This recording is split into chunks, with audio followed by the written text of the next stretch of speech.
अस्सलाम वालेकुम दोस्तों, उम्मीद के साथ कि आप बिल्कुल ठीक हैं, खैरियत से हैं। पाकिस्तान में बड़ी हलचल है और आज जो ख़बर आई है ये सबका मुतालबा था। पाकिस्तान के अवाम भी काफ़ी अरसे से ये सवाल कर रहे थे कि इलेक्शन कब होंगे। पाकिस्तान की सियासी जमातें भी जो हुकूमत में हों या अपोजिशन में हों वो भी ये बात कर रही थी कि इलेक्शन हो जाने चाहिए। तो आज इलेक्शन कमीशन ने शेड्यूल दे दिया कि जनवरी के आखिरी हफ़्ते में, जनवरी 2024 के आखिरी हफ़्ते में इलेक्शन होंगे। इस पर बात करेंगे, लेकिन उससे ज़्यादा इम्पॉर्टेंट बात यह है कि आखिर ऐसा क्या हुआ कि शहबाज शरीफ साहब जो सदर हैं मुस्लिम लीग नून के, वो लंदन से एक महीने बाद पाकिस्तान आए और पाकिस्तान में उन्होंने 48 घंटे भी क़याम नहीं किया और फिर उसके बाद वो दोबारा लंदन पधार गए। और फिर ऐसा क्या हो रहा है लंदन में कि मरीम नवाज़ साहिबा भी लंदन जा चुकी हैं। नवाज़ शरीफ साहब तो सबको मालूम है कि वो पहले से वहाँ मौजूद हैं। 21 अक्टूबर की तैयारियाँ जारी हैं। 10 लाख लोग इकट्ठे करने के लिए मरीम नवाज़ साहिबा की खासी मसरूफियात थीं।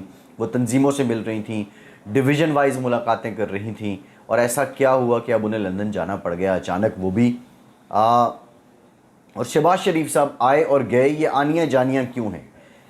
इस पर मेरे पास बड़ी इम्पॉर्टेंट ख़बर है जो मैं आपके साथ आगे चल के शेयर करूँगा और मैं आपको बताऊँगा कि ऐसा क्या हुआ कि जब शहबाज शरीफ पाकिस्तान पहुँचे और फिर उसके बाद उन्हें क्या पैगाम मिला और वो क्या पैगाम लेकर आए, क्या पैगाम लेकर गए, ये मैं आज के वीलॉग में आपको बताऊँगा। और मरीम साहिबा को वहाँ बुलाने का मकसद क्या है। लेकिन उससे पहले इलेक्शन की बात कर लें। इलेक्शन की ये तारीख़ आ गई है और अब ये लगता है कि जो पंडाल है वो सजेगा। और इस दंगल में अगर हमारे बहुत से दोस्त ये कहते हैं कि जो पीटीआई है वो बड़ा मुकाबला करेगी, लोग उनके साथ होंगे और अगर एक बार इलेक्शन हो जाएं तो वो बिल्कुल सफाया हो जाएगा।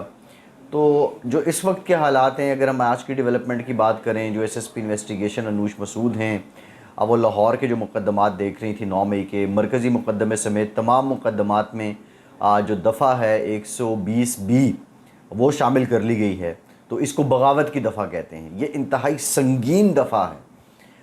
9 मई के बाद जिस तरह पीटीआई तितर बितर हुई, पीटीआई की क़यादत जिस तरह आगे पीछे हुई, पीटीआई के ख़िलाफ़ जिस तरह कार्रवाई हुई, और जो 9 मई का वाक़या था वो किसी सूरत काबिल कबूल नहीं था। शुहदा के मुजस्समों की बेहुरमती, जो पाकिस्तान के वो लोग जिन्होंने पाकिस्तान के लिए कुर्बानियाँ दी, उनके वरसा को ठेस पहुँचाना, यानी आप जो मर्ज़ी बात कर लें, आप 9 मई के वाक़े की डिफेंस में जाके बात नहीं कर सकते। इवन जो पीटीआई के लोग हैं वो भी उसकी मजम्मत करते हैं, वो भी उसके डिफेंस में बात नहीं करते हैं। सो 9 मई के बाद जो पीटीआई के हालात हैं वो इतने गंभीर हैं। अभी 9 मई के मुकदमात में जो पीटीआई की क़यादत है उसे सज़ा नहीं हुई है। सिर्फ़ एक तोशाखाना का मामला था जिसमें तोशाखाना से भी मामला ये था कि अपने जो रिटर्न्स थे, जो असासे थे, वो ज़ाहिर नहीं किए थे चेयरमैन पीटीआई ने। अभी जो साइफ़र का गलत इस्तेमाल है उसका मुकदमा बाकी है, दीगर मुकदमात बाकी हैं। और फिर जो ग्राउंड पे रियलिटी देखें, जो क़यादत है वो भागी हुई है। आप देख लें, मुराद सईद भाग गए, हमाद अज़हर भाग गए, असद कैसर भाग गए, आतिफ़ खान भाग गए।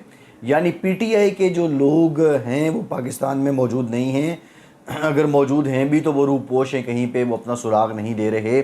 लेकिन इलेक्शन जब होता है पाकिस्तान के अंदर, नज़रियात अपनी जगह, ख़यालात अपनी जगह, लीडर की मोहब्बत अपनी जगह, इसके अलावा जो मारूज़ी हालात हैं, जो डायनामिक्स जिनको हम अंग्रेज़ी में बोलते हैं हल्के की, वो आज भी ऐसी हैं कि जो ख्वाजा बरादरी है उसको ख्वाजगान ही वोट करेंगे, अब्बासी को अब्बासी ही वोट करेगा, बट को बट ही वोट करेगा, मलिक को मलिक ही वोट करेगा, आराई आराई को ही वोट करेगा, गुजर गुजर को ही वोट करेगा, यूसुफ़ज़ई को ही वोट करेगा, ककेज़ई को ही वोट करेगा। ये एक ट्रेंड है, वैसे इसलिए कि सारे ऐसा करते हैं, लेकिन बरादरी का जो इन्फ्लुएंस है वो अपनी जगह मौजूद है। फिर बाज़ हलकों में तो यहाँ तक जो हलके के खदो खाल हैं, जो आगे वाली बेल्ट है और जो पीछे वाली बेल्ट है, वो आगे वाला पीछे वाले से तासुब रखता है, वो एक दूसरे की सपोर्ट में और अपोज में चलते हैं। ऊपर वाली बेल्ट फिर नीचे वाली बेल्ट, तो ये डायनामिक्स हैं, ये नहीं बदली हैं। ये पाकिस्तान के अंदर नहीं बदली हैं। पाकिस्तान के अंदर ये उसी तरह नहीं बदली हैं कि जो इलेक्टेबल्स हैं वो किसी भी टिकट से आ जाएं, वोट उनका है, उनकी शख्सियत का है, उनके घराने का है। सो इन हालात में अगर कोई ये उम्मीद लगाए बैठा है कि 2024 के इंतखाब में पीटीआई भारी अक्सरियत से आ जाएगी और उनके चेयरमैन वज़ीर-ए-आज़म भी बन जाएंगे, یہ پاسبل نہیں ہے، یہ صرف ایک دیوانے کا خواب ہے جو حقائق دیکھتے ہوئے ہمیں شرمندہ تعبیر ہوتا دکھائی نہیں دے رہا ہے۔ الیکشن کی تاریخ آئی، بہت اچھی بات ہے۔ UNDP کی ایک رپورٹ آئی تھی، ایشین ڈیولپمنٹ بینک کی رپورٹ تھی، وہ یہ کہہ رہے تھے کہ اگر الیکشن سے متعلق اور سیاسی بے یقینی کم ہو جائے تو پاکستان نے جو اب تک معاشی اصلاحات کی ہیں تو پاکستان کی معیشت آئندہ سال بہتری کی طرف جائے گی۔ اب یہ بے یقینی بھی ختم ہو گئی ہے، اب دنگل سجے گا، اور دنگل میں جو مقابلہ ہونا ہے میں آپ کو بتاؤں نیشنل لیول پہ، وہ پیپلز پارٹی اور نون لیگ کا ایک دوسرے کے خلاف اوڑی چیٹی کا زور لگنے والا ہے۔ یہاں پہ پیپلز پارٹی اور نون لیگ ایک دوسرے کے خلاف اتنے زوردار طریقے سے آ رہے ہیں کہ آپ شاید اس سے پہلے والی کیمپینز بھول جائیں گے۔ ایک دوسرے کے خلاف اتنی باتیں کی جائیں گی، ایسے معاملات کیے جائیں گے کہ آپ شاید اس پہ سوچ بھی نہیں سکتے، اور آپ دیکھیں گے، آپ لگے گا آپ کو کہ دنگل سجا ہے، پہلوان اکھاڑے میں ہیں، داؤ لگ رہے ہیں کہ کب کس کا داؤ بھاری ہے، آج کس نے کیا داؤ لگایا، اس داؤ کے اس جواب میں کیا داؤ لگا۔ تو یہ تو بڑا انٹرسٹنگ صورتحال ہونے والی۔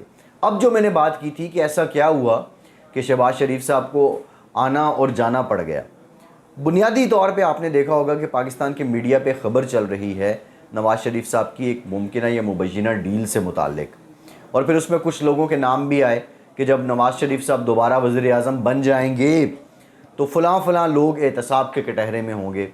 اب یہ تو خیر وقت ہی بتائے گا، ابھی تک کے تو جو حالات ہیں، نواز شریف صاحب قانونی آئینی طور پر وزیر اعظم بننے کے اہل نہیں ہیں۔ وہ پاکستان آئیں گے، اپنے کیسز کا سامنا کریں گے، اس میں اگر وہ بری ہو جاتے ہیں تو ٹھیک ہے، اس کا ان کو فائدہ بھی ہونا ہے، سینٹیمنٹ بھی ملنا ہے، پازیٹیو سینٹیمنٹ ملنا ہے عوام کی طرف سے۔ لیکن ہوا یہ ہے کہ اب مسلم لیگ نون بنانے جا رہی ہے اپنا بیانیہ، اور ابھی جب اس ڈیل کی خبر کے بعد مسلم لیگ نون نے سردست جو اپنا بیانیہ دیا، اس بیانیے کے اندر کچھ معاملات ایسے رہے، کچھ نام ایسے لیے گئے کہ شاید وہ جو ڈیل تھی اس ڈیل میں وہ معاملات طے نہیں تھے، اور وہ کچھ نام از خود لے لیے گئے۔ اب وہ جو نام لیے گئے ہیں ان میں کچھ لوگوں کو اعتراض ہے۔ سو فائنل نواز شریف صاحب کو یہ قائل کرنے کی کوشش کی جا رہی ہے کہ جو معاملہ آپ کے ساتھ جہاں تک ہوا ہے اسی تک رہیں، یہاں سے آگے نہ جائیں، کیونکہ ہر جو حلقہ ہے اس کی اپنی کچھ حدود و قیود ہیں، اس کی کچھ ریڈ لائنز ہیں، اور کہیں نہ کہیں شاید وہ ان کو عبور کرنے کی ایک سلسلہ شروع ہو رہا تھا۔ سو مختصراً بات یہ ہے جو آپ کو بتانا چاہ رہا ہوں کہ یہ بیانیے کی میٹنگ ہے، ایک پیغام کے تناظر میں جو شہباز شریف صاحب لے کے گئے ہیں۔